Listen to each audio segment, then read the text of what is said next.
Kadang-kadang kita secara sengaja memang lebih suka milih yang sulit, yang menderita, yang ruwet, yang kacau, dan lain sebagainya. Dan ini merupakan bukti bahwa kita itu makhluk yang tidak tahu terima kasih. Sudah diberi keistimewaan seluar biasa itu, masih saja seruwet ini, sekacau ini kehidupan kita.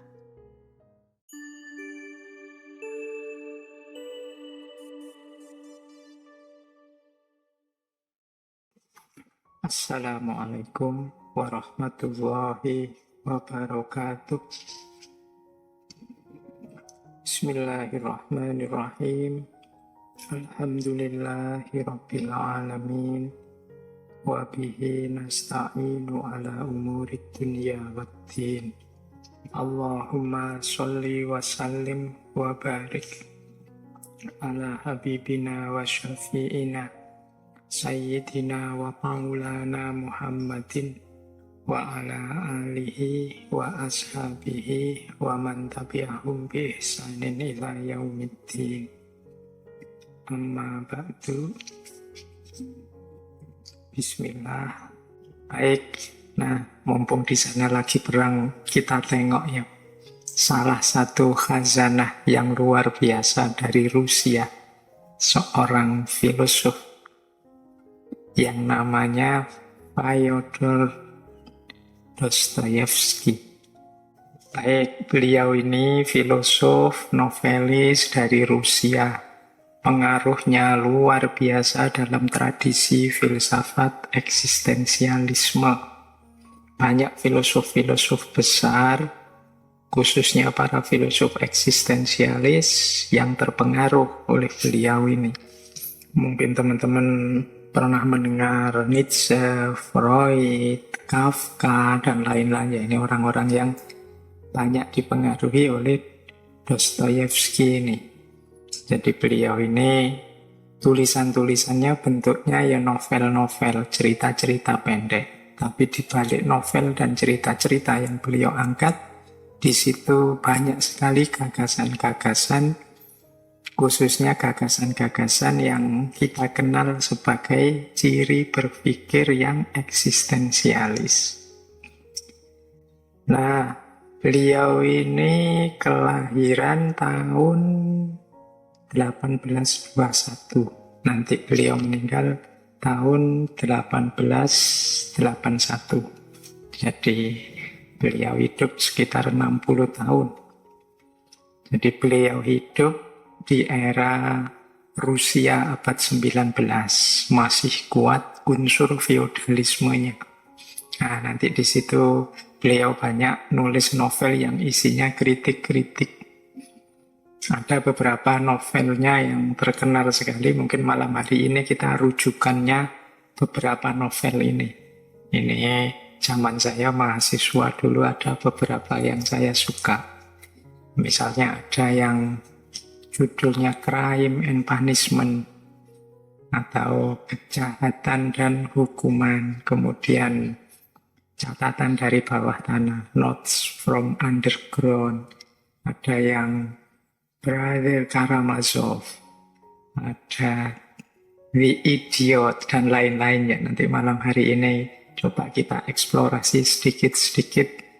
Kita fokus pada gagasan eksistensial apa sih yang ingin disampaikan oleh Dostoyevsky ini.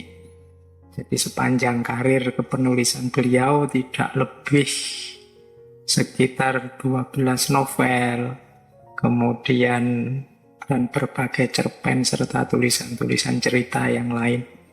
Jadi beliau ini dari keluarga biasa. Sebenarnya beliau anak kedua dari 7 bersaudara. Ayahnya adalah Mikhail Dostoyevsky, ibunya Maria Dostoyevsky. Dia sebenarnya keluarga biasa seperti saya jelaskan tadi, bahkan cenderung dari keluarga miskin. Tapi orang tuanya ini aktif sejak kecil memperkenalkan Dostoyevsky dengan berbagai bacaan-bacaan literatur-literatur sastra. Nah, Nanti ibunya meninggal karena sakit TBC, ayahnya meninggal, ada yang bilang ayahnya ini meninggal karena sakit stroke, ada yang bilang ayahnya meninggal karena dibunuh orang.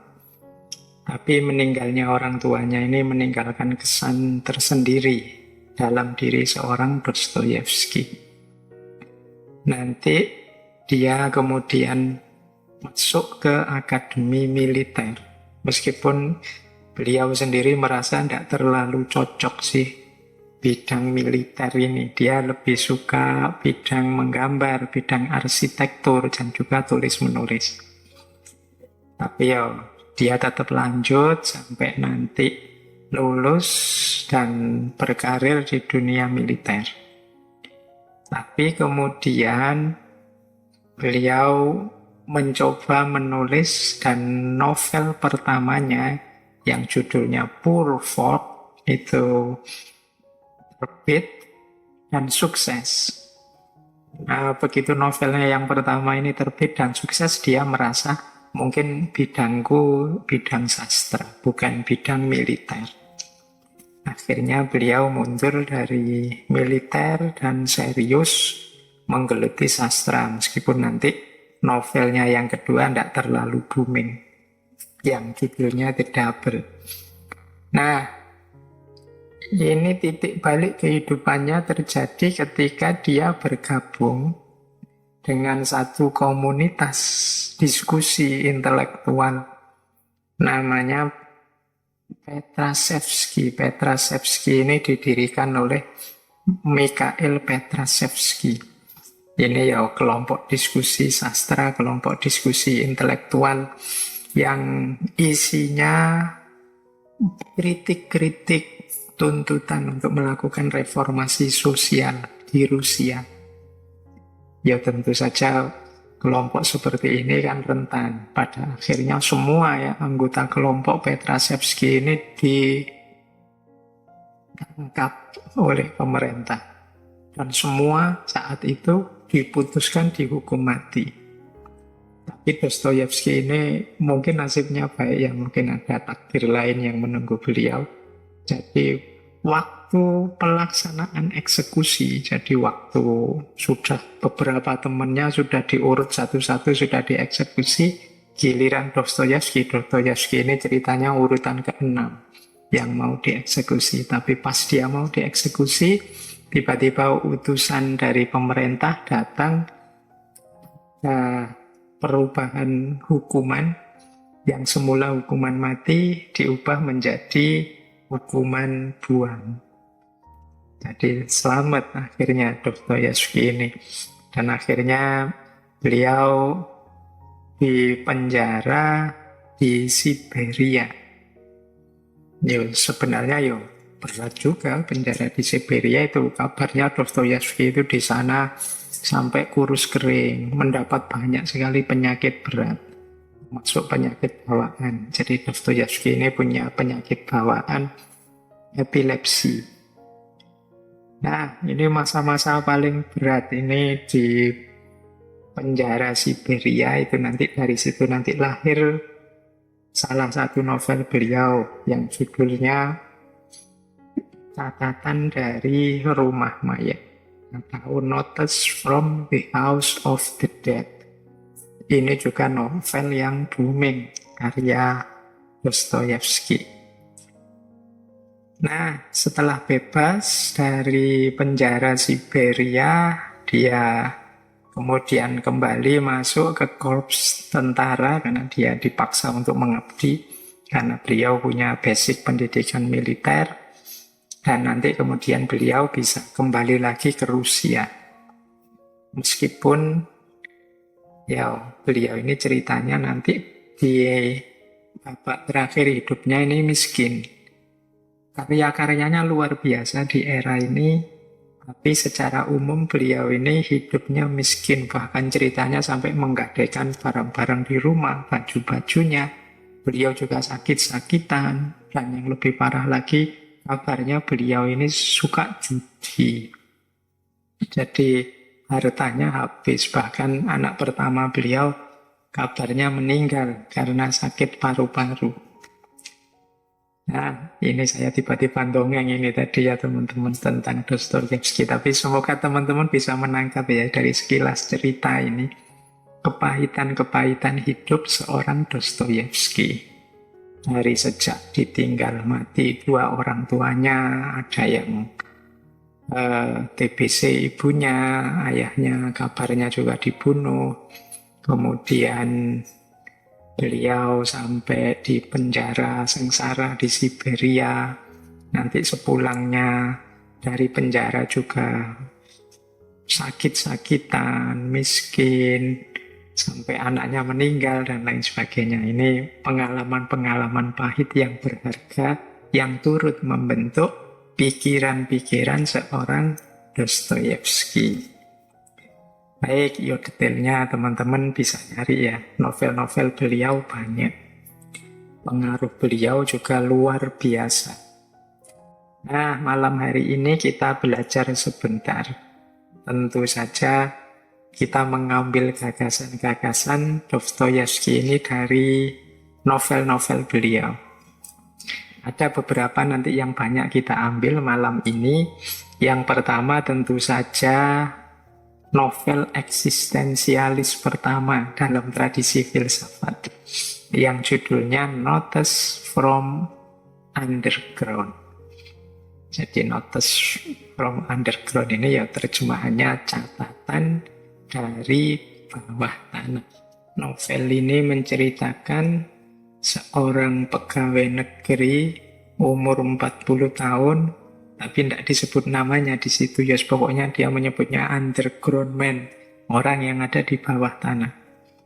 Jadi dia ini berhenti dari tugasnya jadi PNS, terus tinggal di satu flat di bawah tanah, di pinggiran kota Saint Petersburg. Nah, kemudian di situ banyak diceritakan pergumulan-pergumulan pikirannya. Jadi isinya pemikiran-pemikiran dia yang sedang ada di bawah tanah. Banyak juga kritik-kritik di situ tentang manusia modern. Tentang bagaimana dia sinis terhadap kehidupan manusia saat itu. Nah, ini Notes from Underground. Nanti ada lagi mungkin malam hari ini kita ambil dari yang sangat terkenal juga, judulnya Crime and Punishment, Kejahatan dan Hukuman. Ini cerita tentang seorang anak muda miskin namanya Raskolnikov. Raskolnikov ini anak muda yang miskin yang terpaksa melakukan pembunuhan pada seorang rentenir, yaitu namanya Aliona Ivanova. Ini orang tua yang rentenir yang suka meres orang. Nah, dengan pertimbangan-pertimbangan tertentu, akhirnya Raskolnikov ini membunuh perempuan ini. Tapi kemudian dia jadi gelisah, mikir panjang tentang pembunuhan yang dilakukannya. Dia diombang-ambing antara rasa bersalah dan pembenaran terhadap apa yang dia lakukan demi perubahan di tengah masyarakat. Nah, ini seperti novel tapi isinya banyak renungan-renungan. Di Crime and Punishment ini kita diajak berpikir misalnya tentang apa sih yang membolehkan seseorang membunuh orang lain. Apa yang jadi pikiran orang-orang yang membunuh orang lain itu. Kita itu kan sering mensimplifikasi kalau ada orang bunuh orang itu berarti dia pikirannya jahat, dia sedang gelap. Nah, novel ini itu menjelaskan lebih detail, tidak sesederhana itu. Pikiran apa sih yang ada di benak orang yang kita sebut penjahat itu. Kemudian gimana kalau ada orang bunuh untuk membela dirinya. Kalau ada orang membunuh dengan tujuan yang mulia, dengan tujuan yang membentuk dunia lebih baik. Misalnya kan manusia sering melakukan pembunuhan-pembunuhan dengan harapan mewujudkan idealismenya sehingga dunia ini lebih baik versi dia. Nah, Pemikiran dan pergumulan semacam ini nanti banyak kita temukan dalam Crime and Punishment. Bisa juga nanti kita ambil dari novelnya Lang Yain yang tidak kalah terkenal, yang judulnya Brother Karamazov. Ini terjemahnya Karamazov bersaudara. Ini cerita tentang satu keluarga. Ada seorang ayah namanya Fyodor Karamazov. Ini orang tua yang unik, agak bajingan. Nggak tahu ya basa anune apa bajingan itu. Tapi dia ini punya 2 istri. Nah, dia seorang tuan tanah. Nah, ya 2 istrinya meninggal. Nah, dari 2 istri ini dia punya 3 anak. Yang pertama namanya Dimitri, yang kedua namanya Ivan, yang ketiga namanya Alyosha Fyodorovich. Ini 3 orang anak, tapi 3 orang anak ini dengan karakternya sendiri-sendiri. Dan ada satu lagi pelayan namanya Smerdyakov, kalau saya tidak salah ingat. Nah, pelayan ini sebenarnya ya anaknya Karamazov sendiri, tapi dia anak haram. Hasil selingkuhannya Karamazov dengan tunawisma yang ada di sekitar rumahnya. Namanya Smerdyakov. Nah, anaknya yang namanya Dimitri itu jadi prajurit. Nanti dia simbol ambisi, hawa nafsu, sensualitas.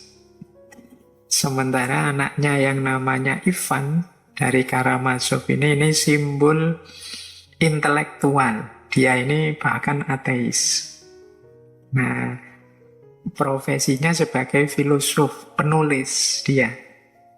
Nah, yang ketiga Alyosha. Kalau Alyosha ini calon pastor. Jadi dia simbol dari spiritualitas, simbol keimanan. Bisa dibayangkan ya 3 anak dengan orientasi yang berbeda. Meskipun nanti ya nasibnya tidak sama 3 anak ini. Kalau yang Dimitri nanti karena dia militer, ambisius, pada akhirnya dia dihukum, dibuang ke Siberia. Kemudian anaknya yang filosof, yang penulis, yang intelek itu mungkin terlalu banyak mikir, pada akhirnya mengalami halusinasi-halusinasi seperti orang gila. Kemudian yang ketiga tadi yang calon pastor, yaitu Alyosha, ini satu-satunya yang sampai terakhir stabil dia. Mungkin karena dia punya sandaran keimanan. Itu maunya Dostoyevsky mungkin ke sana. Jangan lupa Dostoyevsky ini eksistensialis tapi bisa digolongkan religius. Karena sejak kecil beliau juga sudah mendapat didikan agama yang kuat dari orang tuanya. Jadi eksistensialis tapi yang beriman, percaya pada Tuhan. Nanti ada gagasan-gagasan beliau yang menunjukkan itu. Termasuk di novel-novelnya. Kalau di Brother Karamazov ini ya diwakili oleh Alyosha ini. Nah, ya meskipun keluarga Karamazov nanti hancur. Ini antara lain karena upayanya anak haram tadi, Smerdyakov, yang dia memang sengaja masuk ke keluarga itu ingin balas dendam. Nah, itu gambaran ya beberapa novel-novel. Termasuk mungkin malam hari ini kita bisa mengambil juga dari The Idiot. Orang idiot ini menarik. Ini cerita tentang seorang pangeran, namanya Pangeran Miskin, yang kembali lagi ke Rusia saat dia berusia 26 tahun. Tapi pangeran ini lugu, pangeran ini lurus, dia tidak terobsesi dengan uang, kekuasaan, penaklukan, dan lain sebagainya. Sehingga cara berpikirnya cenderung tidak sama dengan orang lain. Makanya dia disebut idiot.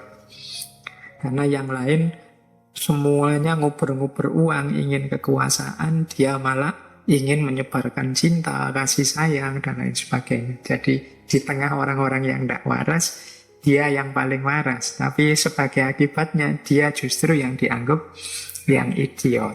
Nah, itu ada di novel Idiot. Atau ada lagi novel yang judulnya Demons. Demons itu setan.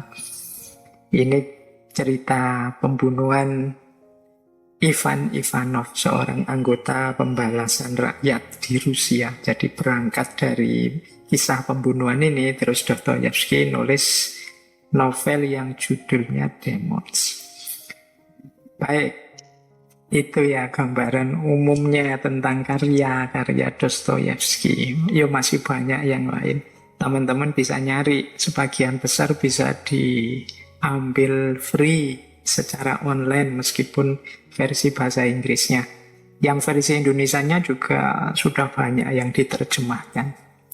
Teman-teman yang suka karya-karya sastra pastinya mungkin sudah ada yang satu dua pernah membaca novel-novelnya Dostoyevsky ini. Yang itu berpengaruh besar dalam tradisi berpikir eksistensialis di dunia filsafat. Baik, kita mulai menjelajah ya pelan-pelan. Saya tidak tahu nanti sampai di mana malam hari ini. Yang penting kan yang menghentikan kita nanti waktu ya. Karena isi dari novelnya Dostoyevsky ini bisa luas dan kaya sekali. Malam hari ini kita lebih fokus pada gagasan-gagasan eksistensialismenya. Nah, yang pertama mungkin begini. Beliau nulis novel itu, genre sastra yang dia ambil itu mungkin bisa disebut jenis yang realis dan eksistensialis. Ya, makanya dia menginspirasi lahirnya paham eksistensialisme.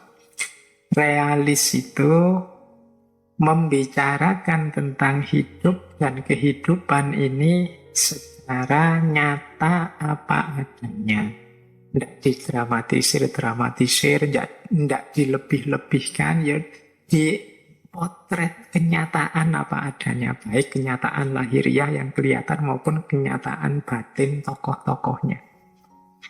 Jadi kalau teman-teman membaca novel-novelnya Dostoyevsky itu kelihatan nanti tidak ada orang itu yang sempurna, baik hati 100%, atau orang yang jahat total, yang sama sekali perbuatannya 100% kegelapan.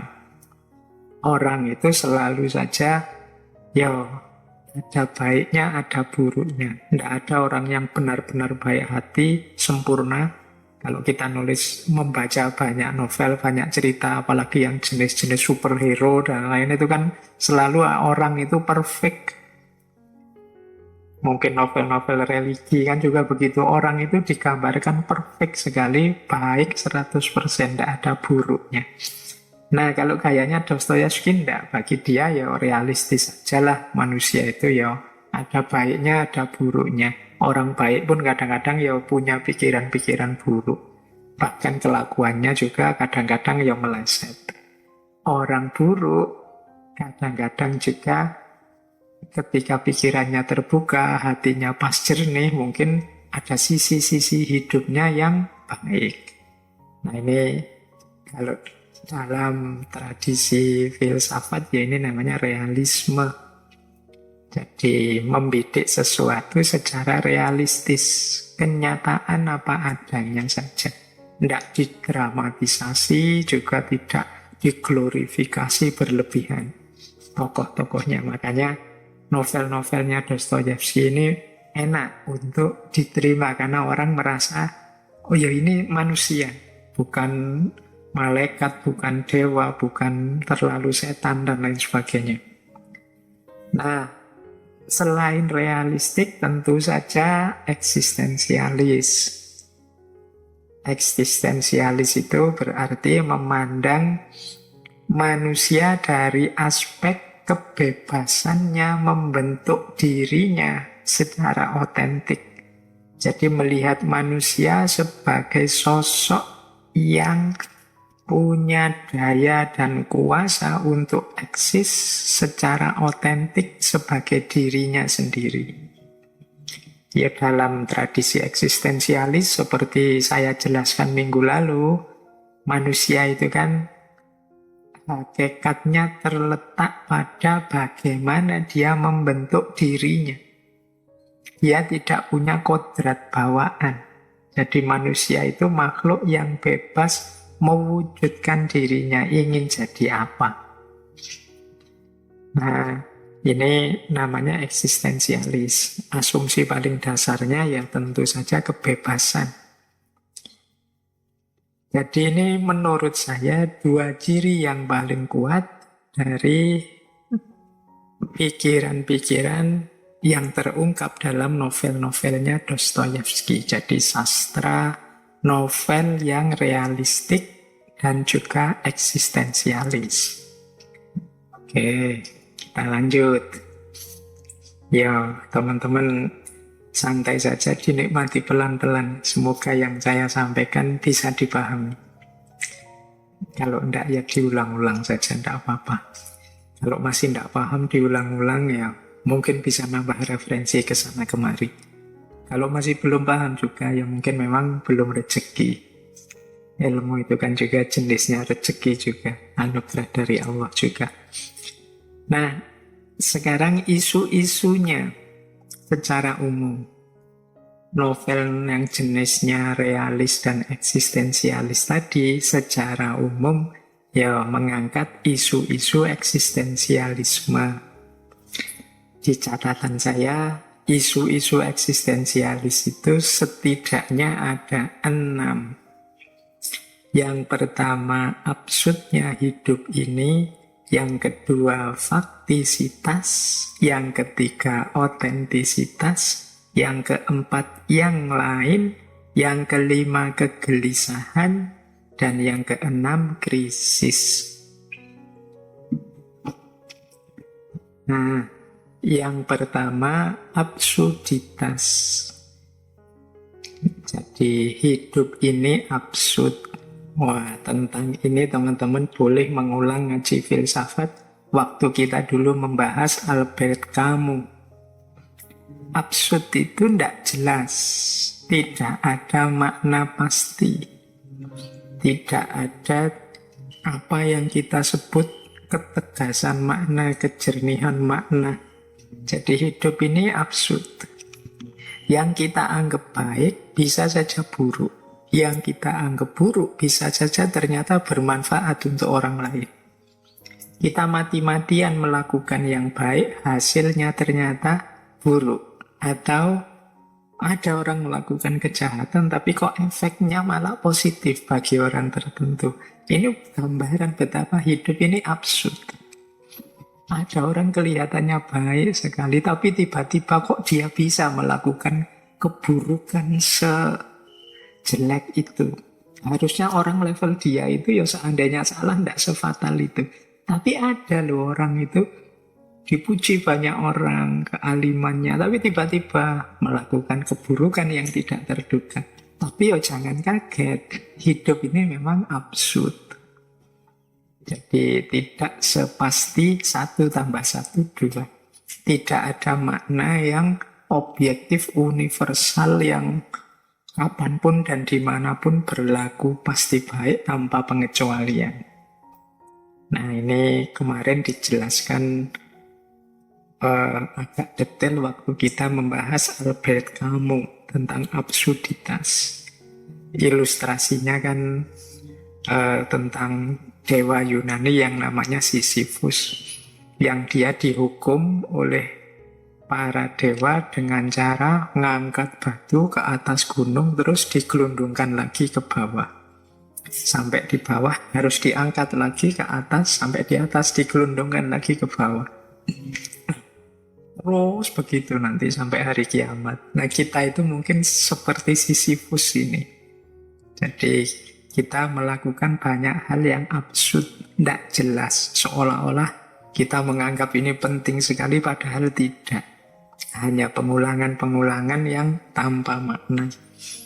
Nah, ini isu pertama. Nanti di berbagai isu di novel banyak diangkat betapa absurdnya hidup ini.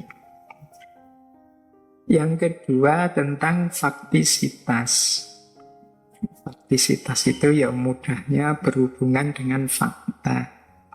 Kita hidup ini terlempar dalam fakta-fakta. Terlempar dalam dunia kita yang kita sering tidak bisa menduga, bahkan tidak bisa nawar. Kok tiba-tiba jadi begini lingkunganku? Kok tiba-tiba saya pindah ke daerah sana tidak sebagaimana yang aku harapkan? Ternyata daerah sana itu begini. Kita terlempar di fakta yang tidak sebagaimana kita bayangkan. Keterlemparan dalam fakta itu namanya faktisitas.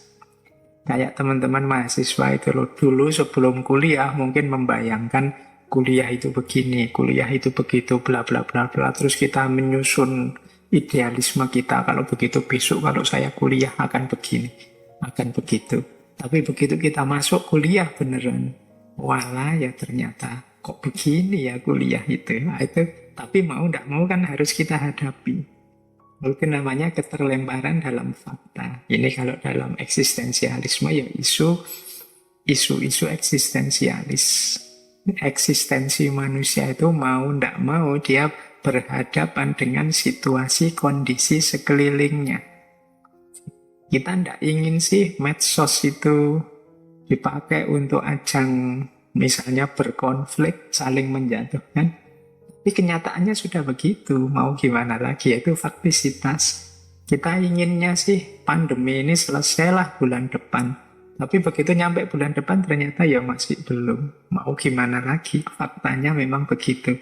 Nah, hidup ini kita sering ketemu dengan faktisitas-faktisitas. Kita sering terlempar dalam fakta-fakta yang isinya tidak selalu persis sama dengan yang kita harapkan. Ini kayak nantang respon kita. Kita mau eksis atau tenggelam menghadapi fakta-fakta ini. Yang ketiga tentu saja otentisitas. Otentisitas itu keotentikan diri kita. Kita ini ingin jadi diri sendiri atau hanya ikut saja orang, atau mengikuti massa saja, mengalir saja sesuai arus yang berjalan. Ini isu otentisitas. Ini juga isu besar dalam eksistensialis. Seperti kalau gagasannya Heidegger kan ada istilah Das-Man sama Das-Sein. Das-Sein itu manusia otentik. Kalau Das-Man tidak, manusia yang tenggelam di tengah fakta-fakta hidupnya, dia tidak muncul. Jadi kenapa dia tidak muncul? Ya karena dia ikut saja orang lain, karena dia mengalir saja. Dia tidak punya, kalau bahasa kita sering tidak punya jati dirinya sendiri, kekhasan dirinya sendiri. Dia tidak mampu mewujudkan dorongan dirinya sendiri. Mungkin dia takut tidak diakui di tengah masyarakatnya. Nah, itu yang ketiga, otentisitas. Yang keempat, eksistensialisme juga berhadapan dengan isu hadirnya orang lain, kehadiran yang lain. Ya kita sih pengen otentik Pak, pengen hidup itu versi diri kita sendiri sesuai keinginan kita sendiri. Tapi kan ada orang lain Pak. Saya pengen sih hari ini full day terus tidur, tapi ada kuliah, ini ada dosennya. Berhadapan dengan dosen saya tidak berdaya Pak. Dosennya juga begitu, wah berhadapan dengan atasannya dia tidak berdaya. Berhadapan dengan masyarakat sekelilingnya dia tidak berdaya. Nah, itu problem kehadiran yang lain. Ini juga nanti banyak jadi isu di para eksistensialis. Bahkan nanti kan Sartre sampai bilang orang lain itu neraka bagiku. Mengapa neraka? Gara-gara ada orang lain ini aku tidak bebas sepenuhnya mengekspresikan keinginanku. Kemudian eksistensialisme juga, isu-isu eksistensial juga di novel-novelnya Dostoyevsky, itu dalam catatan saya ya banyak membahas juga tentang kegelisahan atau ketakutan eksistensial. Manusia yang gelisah takut tidak diakui orang lain, takut keberadaannya hampa, tidak ada maknanya, takut hidupnya sia-sia. Ini ketakutan eksistensial. Takut belum jadi apa-apa kok terus mati misalnya. Itu ketakutan-ketakutan eksistensial. Nah ini juga banyak dieksplor dalam novel-novelnya Dostoyevsky. Jadi ada absurditas hidup, faktisitas, otentisitas, hadirnya yang lain, kegelisahan-kegelisahan, ketakutan-ketakutan eksistensial. Nah, yang paling tampak dalam novel-novelnya Dostoyevsky itu menurut saya ya bagian krisis eksistensi atau krisis eksistensial. Ini kita mungkin juga sering mengalami krisis ini.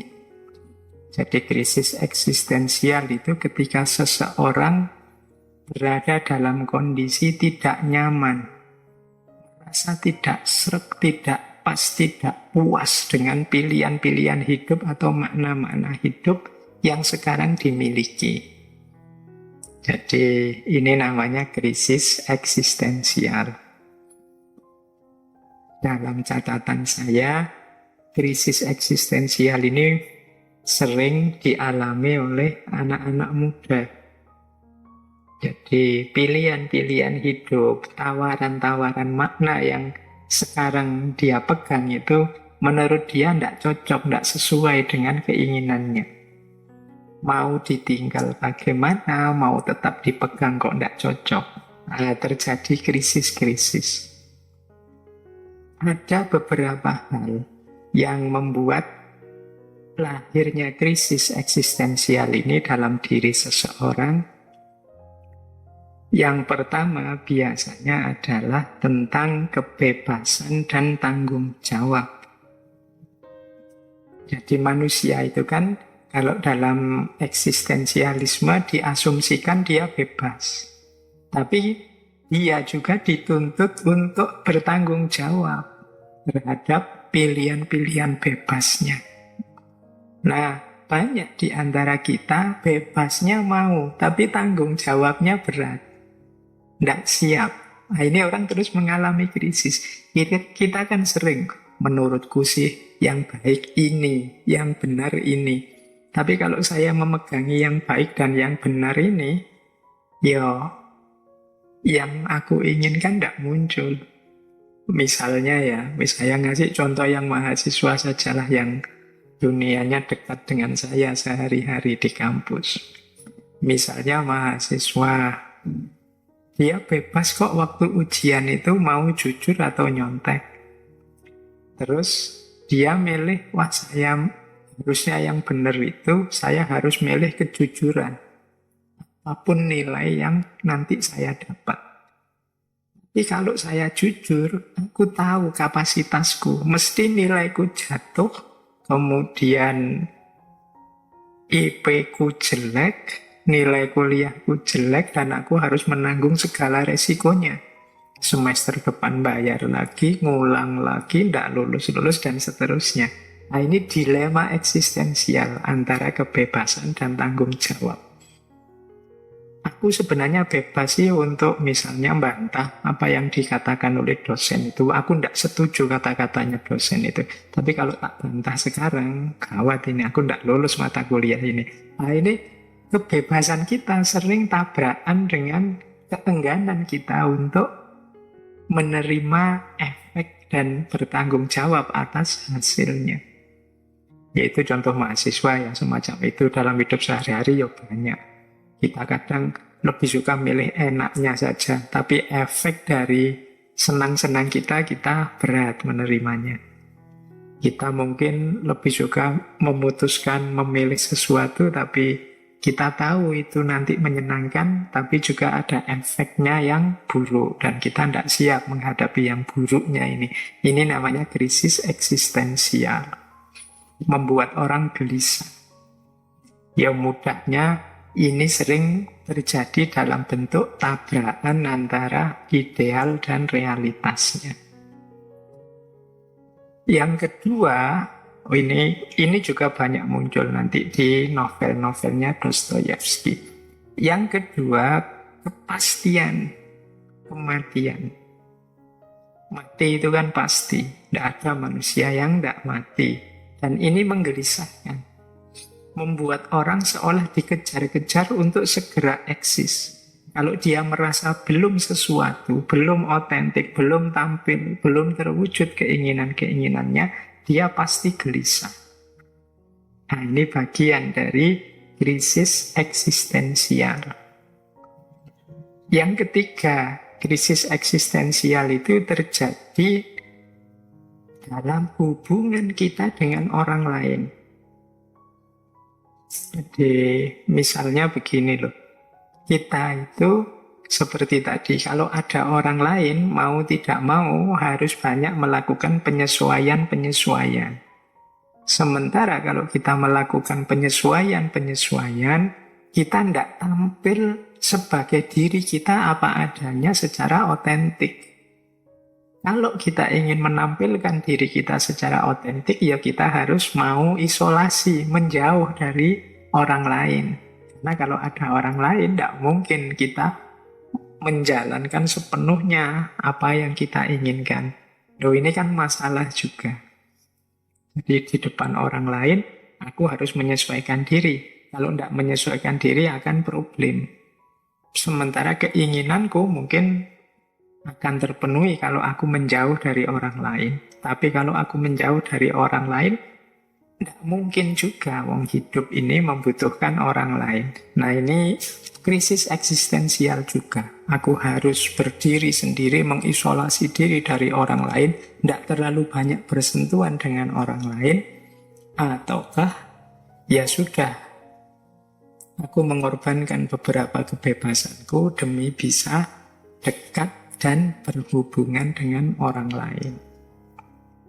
Nah, yang sering juga jadi sumber krisis eksistensial adalah makna hidup.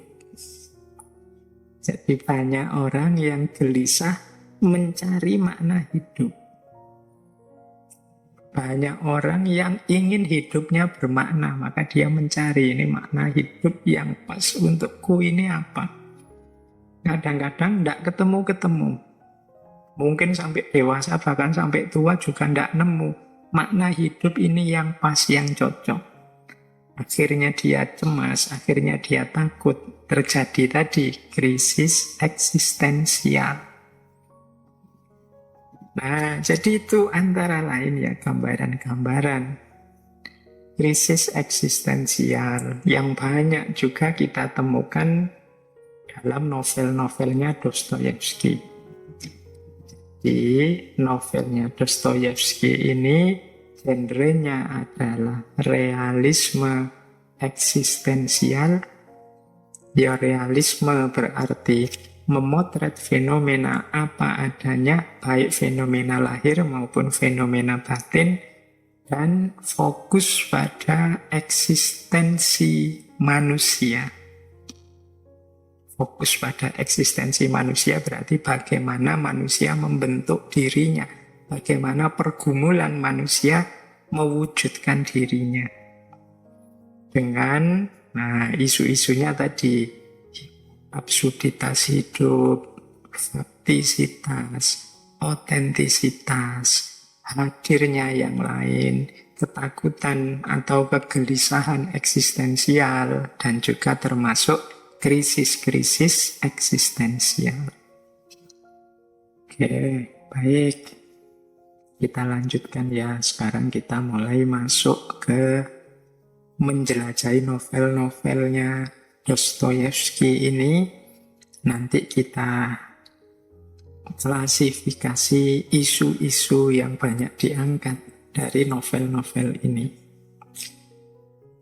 Oke, ambil nafas sebentar biar rileks.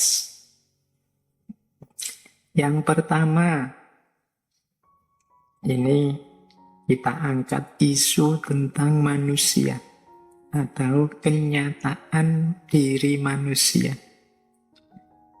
Nah, ada beberapa kalimat yang saya ambil dari novel-novelnya Dostoyevsky ini tentang kenyataan diri manusia. Misalnya dari novel Notes from the House of the Dead. Ini judulnya seperti nama game ya. Jadi rumah kematian atau kadang diterjemah rumah pemakaman. Di salah satu bagian novel itu Dostoyevsky menyatakan manusia adalah makhluk yang dapat membiasakan diri terhadap apapun. Dan menurutku itulah definisi terbaik tentang dirinya. Jadi ini dari sini sebenarnya kelihatan corak eksistensialnya manusia. Jadi manusia itu bisa jadi apa saja. Bisa membentuk dirinya seperti apapun yang dia inginkan. Jadi kita itu ingin jadi orang yang tangguh, pantang menyerah, tidak gampang putus asa, bisa. Sebaliknya kita juga bisa jadi orang yang cengeng, males, tidak mau kerja, nunggu pertolongan orang lain saja, itu pun ya bisa. Manusia itu lengkap. Kalau bahasanya Al-Quran, fa'alhamaha fujuraha wa taqwaha. Allah menganugerahkan pada kita fujur dan juga takwa. Kita mau jadi orang takwa, ya kita punya daya untuk itu. Kita mau jadi orang nakal, orang culas, orang jahat, ya kita punya daya. Kita mau jujur bisa, kita mau jadi pembohong juga bisa. Disitulah justru definisinya manusia. Jadi manusia itu, kata Dostoyevsky, makhluk yang dapat membiasakan diri terhadap apapun. Nah, nanti dilanjutkan dengan kalimat seperti ini. Setiap semut tahu cara membuat sarang semut. Setiap lebah tahu cara membuat sarang lebah. Mereka tahu dengan caranya sendiri, bukan dengan cara kita. Hanya manusia yang tidak tahu cara hidupnya sendiri. Nah, ini juga mungkin penjelasan tambahan. Jadi manusia itu lahir ke dunia, muncul di muka bumi ini bukan paket jadi. Jadi isi kedirian manusia itu potensi-potensi. Kita mau jadi apa saja bisa, cuma tidak instan. Kita harus berusaha dulu, belajar dulu, membiasakan diri dulu.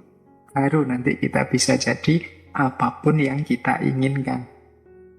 Beda dengan binatang, beda dengan semut, beda dengan lebah. Semut itu tidak perlu sekolah, dia otomatis bisa membuat sarang semut. Lebah itu tidak ada kursusnya, dia bisa bikin sarang lebah. Kalau kita manusia kan tidak. Kita bikin baju ya kalau tidak kursus menjahit, bikin baju ya tidak bisa bikin baju, apalagi bikin rumah kita. Harus belajar dulu. Manusia perlu belajar, perlu pembiasaan untuk bisa hidup. Tidak paket jadi, tidak instan. Jadi kalau ada orang merasa saya itu sebenarnya potensi saya besar, ya potensi besar itu tidak cuma kamu, semua orang juga potensinya besar. Tergantung mana di antara potensi-potensi itu yang mau kamu aktualkan. Nah, ini uraian yang positif. Menurut saya mudah dipahami tentang kenyataan manusia. Tapi ada lagi penjelasan dari Dostoyevsky tentang manusia. Kalau tadi kan mungkin mirip-mirip saja dengan para filosof eksistensialis yang lain. Tapi dia juga punya definisi yang berbeda begini tentang manusia. Kata dia, manusia itu makhluk yang luar biasa karena dia sangat menyukai penderitaan. Itulah faktanya. Jadi ini mungkin sindiran, tapi juga mungkin sebenarnya dia membicarakan fakta manusia sepanjang sejarah. Jadi manusia itu justru makhluk yang lebih sering memilih opsi-opsi yang sulit, yang menyusahkan dalam hidupnya. Jadi dia sangat suka dengan penderitaan. Kata Dostoyevsky dari Notes from Underground, catatan dari bawah tanah. Dia mengidentifikasi manusia itu suka sekali merancang sesuatu, melakukan sesuatu yang nantinya menyulitkan dirinya sendiri, melahirkan penderitaan demi penderitaan. Banyak hal simpel yang dibikin rumit oleh manusia, dibikin ruwet. Banyak kenikmatan yang dia modifikasi sedemikian rupa sehingga malah yang nikmat melahirkan bencana. Coba teman-teman cermati tragedi-tragedi hidup, problem-problem kita setiap hari, itu hakikatnya ya pilihan-pilihan kita sendiri. Penderitaan itu lahir karena pilihan kita sendiri. Maka kata Dostoyevsky, manusia itu kelihatannya memang senang menderita. Faktanya begitu, kata dia. Jadi ya paling tidak coba ya di antara teman-teman yang ngaji malam hari ini, coba kita renungi kita selama ini gelisah tentang apa atau karena apa. Masalah-masalah hidup kita itu apa? Itu kemungkinan besar masalah kita itu ya karena pilihan-pilihan kita sendiri. Kita yang membuat ruwet, kita yang membuat rumit, kita yang milih tanpa pertimbangan, kita yang salah menggunakan kebebasan kita, dan lain sebagainya. Akhirnya kita sendiri yang menderita. Nah, ini kenyataan manusia yang mungkin ketiga ya yang saya temukan. Nah, ada lagi dalam Notes from Underground itu, manusia itu kata Dostoyevsky, aku yakin definisi terbaik untuk manusia adalah binatang berkaki dua yang tidak tahu terima kasih. Jadi manusia itu dengan segala keunggulannya, dengan segala kelebihannya, itu ternyata dia tidak bersyukur, tidak tahu terima kasih. Buktinya apa? Kelebihan itu dalam hidup manusia seringkali berubah jadi bencana. Keistimewaan-keistimewaan yang dimiliki manusia, kalau pakai bahasa agama, sering tidak membuahkan maslahat, tapi justru melahirkan mudorot, melahirkan kerusakan-kerusakan. Al-Quran kan juga sudah secara tegas menyindir bahwa Zoharul Fasadu, sudah tampak kerusakan-kerusakan di muka bumi bima kasabat aidinas, karena kelakuannya manusia. Padahal manusia itu yang dapat anugerah paling istimewa dari Tuhan. Ternyata dia adalah makhluk yang tidak tahu terima kasih, tidak tahu caranya bersyukur. Oh, ini sindiran ini mungkin mirip ayat ya. Manusia itu khuliqa halu'a, makhluk yang selalu berkeluh kesah. Tidak sadar bahwa dia ini sudah diistimewakan sedemikian rupa oleh Tuhan dengan berbagai fasilitas hidup yang sangat elit, sangat luar biasa. Nah, mungkin masih banyak di novel-novelnya Dostoyevsky ini tentang kenyataan hidup manusia. Tapi dari 4 kutipan ini kita bisa menangkap bahwa manusia itu punya ciri bebas membentuk dirinya karena dia secara natural mampu beradaptasi dengan apapun. Ini juga sekaligus menunjukkan kunci hidupnya manusia ada pada manusia sendiri, tidak seperti binatang yang paket jadi. Yang kedua, problem-problem dalam hidup manusia itu sebenarnya yang hasil pola dan ciptaan manusia sendiri. Karena kalau melihat sejarah seolah-olah manusia itu memang lebih suka penderitaan. Kita itu tahu kok mana yang damai, mana yang kacau, mana yang tentram, mana yang tertib, mana yang rusak. Kita tahu semua, tapi kadang-kadang kita secara sengaja memang lebih suka milih yang sulit, yang menderita, yang ruwet, yang kacau, dan lain sebagainya. Dan ini merupakan bukti bahwa kita itu makhluk yang tidak tahu terima kasih. Sudah diberi keistimewaan seluar biasa itu, masih saja seruwet ini, sekacau ini kehidupan kita.